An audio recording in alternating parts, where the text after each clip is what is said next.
ada sebuah cerita tentang bagaimana seorang lelaki, subhanallah ya. Kakak kelas sana cerita dulu. Bicara nikah nggak harus punya pekerjaan tetap, tapi tetap bekerja. Biasanya kan orang tua bingung ngelihat, nah itu calon suamimu kerjaannya belum tetap, nah kata dia kerjanya serabutan. Alhamdulillah, yang penting mau bekerja. Rizki itu tidak harus dengan bekerja, jemaah. Subhanallah, ada rizki dari arah yang tidak disangka-sangka. Yang orang nggak akan berpikir, ya Allah kok bisa fulan dapat rizki itu. Itulah Ar-Razzaq Dzul Quwwatil Matin.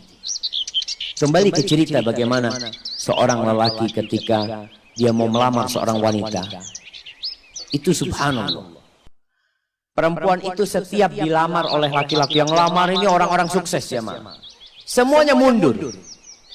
Karena apa? Karena orang tuanya ketika datang itu lelaki melamar ditanya, mau dikasih berapa anak saya? Di sini berapa pasarannya? Nah, nggak tahu. Berapa pasarannya di Banjar, jemaah? Berapa? 30. Ada 50. Iya. Oh, yang 50 yang bagus, jemaah. Nah, itu astagfirullahaladzim. Jadi 20 yang pertengahan gitu. Masya Allah. Tapi memang ada mahar, itu ada mahar standar, jemaah. Setiap kampung itu punya standar yang berbeda-beda. Dan itu diperbolehkan dalam agama, nggak ada masalah. Umpamanya umumnya 30 juta. Sudah, orang tuanya tanya mau dikasih berapa? Bingung mau dikasih berapa? Ini anaknya orang kaya. Akhirnya mundur semua. Datanglah seorang pemuda, dia dengar tentang anaknya fulan ini, anaknya orang kaya ini. Dia ngomong sama sahib-sahibnya, anak mau melamar dia, siapa tahu diterima. Ya Allah, orang yang lebih sukses dari kamu mundur, apalagi kayak kamu. Punya kan, ya bismillah kan, siapa tahu diterima. Berangkat dia melamar. Ini tidak harus cinta, tapi cocok. Berangkat dia. Sampai ke sana ngobrol sama calon mertuanya. Sama ditanya sama calon mertuanya. Mau dikasih berapa anak saya? Apa kata calon mertua? Kata calon menantunya, Bapak minta berapa?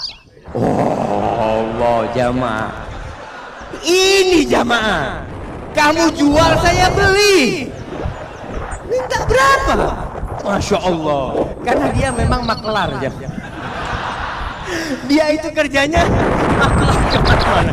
Jadi ngomong gitu tuh biasa dia. Dia minta berapa Bapak? Gitu. Waktu itu sebelum Krismon, jamaah. Oh zaman ini ceritanya, jamaah. Kata orang tuanya, berapa? 15 juta nggak apa-apa.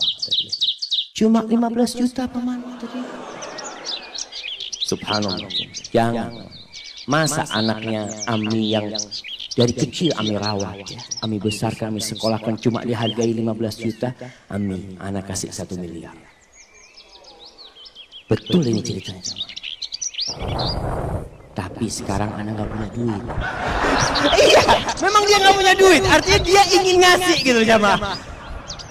Antum ketawa. Subhanallah, jamaah. Subhanallah. Akhirnya ya sudah. Diterima, jamaah. Itu keluar dari sana teman-temannya bingung. Kok bisa diterima kemarin tadi? Ada ceritanya. Masya Allah. Akhirnya menikah. Menikah dengan utang.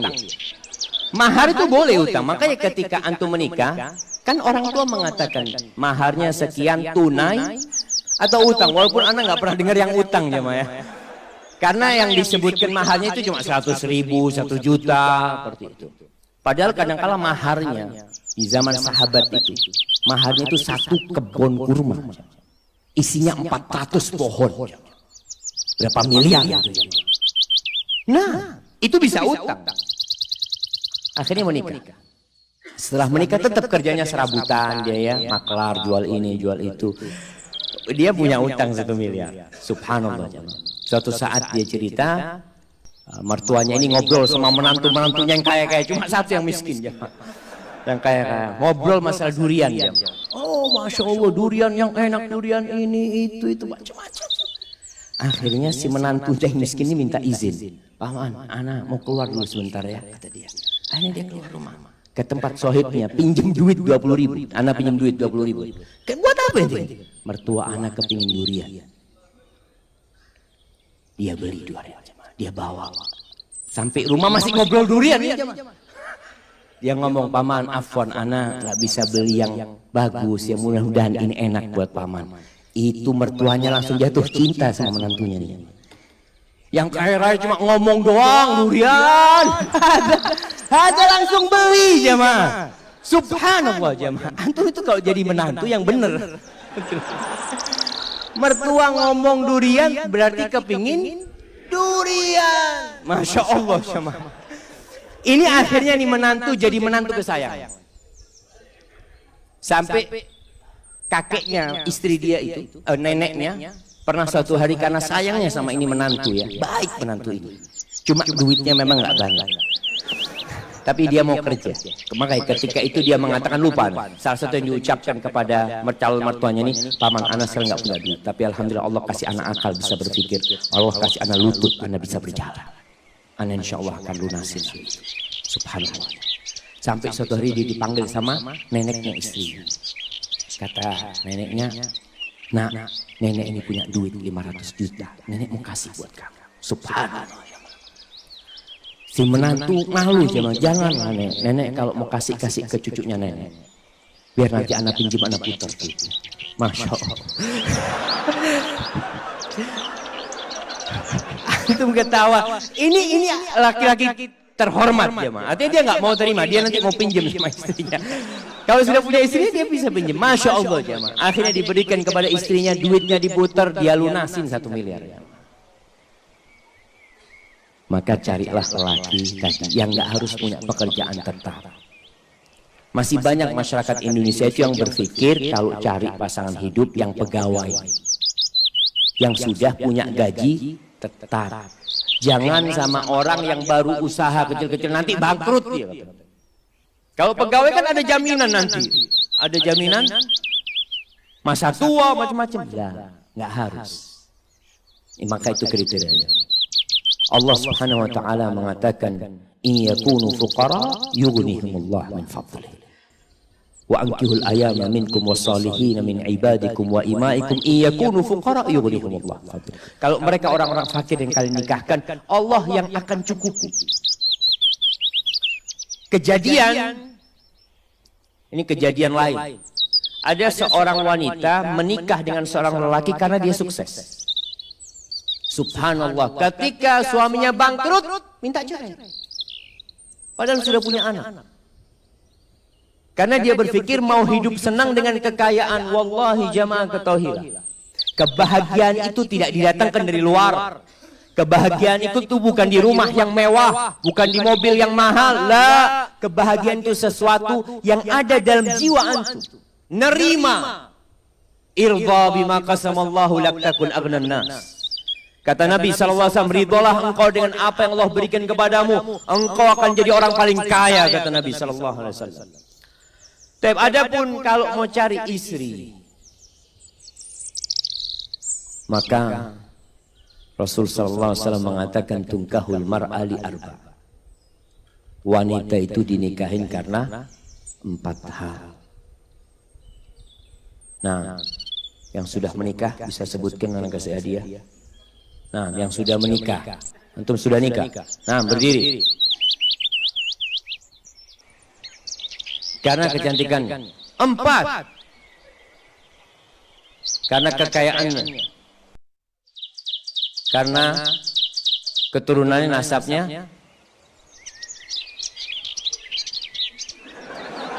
Karena nggak mandul. Agamanya mana?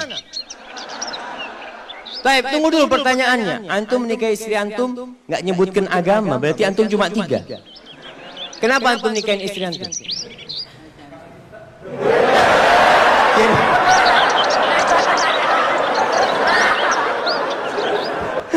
Masya Allah, Masya Allah. Ambil hadiahnya. Hadiahnya ditukar, Afan. Hadiahnya ditukar.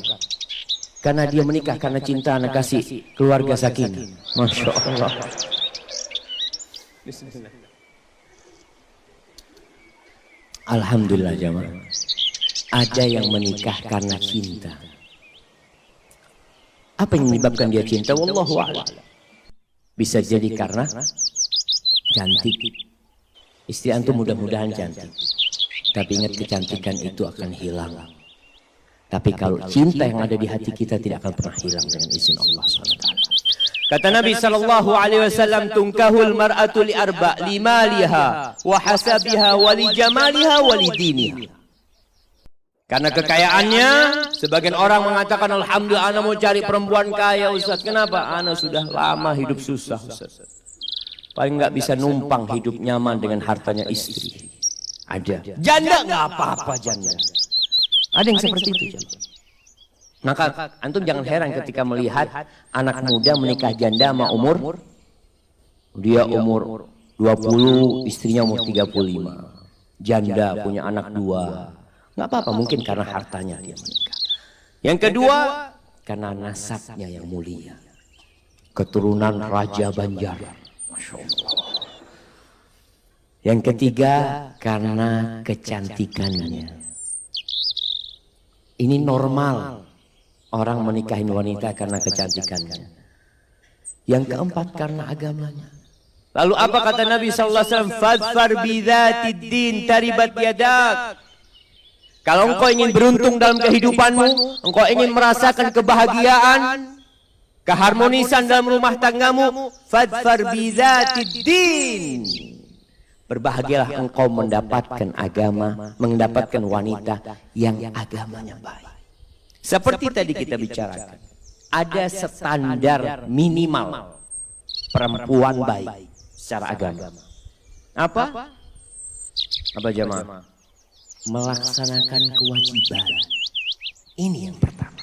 Jadi standar perempuan itu melaksanakan kewajiban. Ustaz, tapi dia nggak pernah ngaji ke masjid Ustaz. Yang penting kewajiban dia laksanakan. Sholat yang 5 waktu. Puasa di bulan Ramadan, dia menutup auratnya, dia berbakti kepada orang tuanya. Maka standar kewajiban ini paling minim harus. Mohon maaf ini majelis mulia, agar tidak dirubah menjadi majelis guyonan, kami himbau kepada para asatidz sekalipun, kalau masuk wilayah-wilayah seperti ini harus waspada. Sebab kalau majelis dijadikan majelis guyonan, akan dicabut berkahnya majelis. Memasukkan suatu ke lubang depan, misalnya seorang laki-laki, mohon maaf, lubang kemaluannya ditetesin air, batal. Atau seorang ibu pakai obat, dimasukkan obat ke dalamnya, obat anti keputihan segala macam, batal. Atau mohon maaf nih, seorang wanita di saat hendak mensucikan diri dari bekas buang air kecil, maka wahai para wanita, hendaknya cukup digosok dengan perut jemari ini. Kalau digosok dengan perut jemari ini sekuat apapun, maka ini masih bagian luar dan tidak batal. Tapi kalau mohon maaf, kalau jemari yang dibelokkan begini masuk ke wilayah dalam, batal puasanya. Maka Allah sudah maha tahu cara memsucikan, cukup dengan perut jemari. Tidak usah kena ragu-ragu.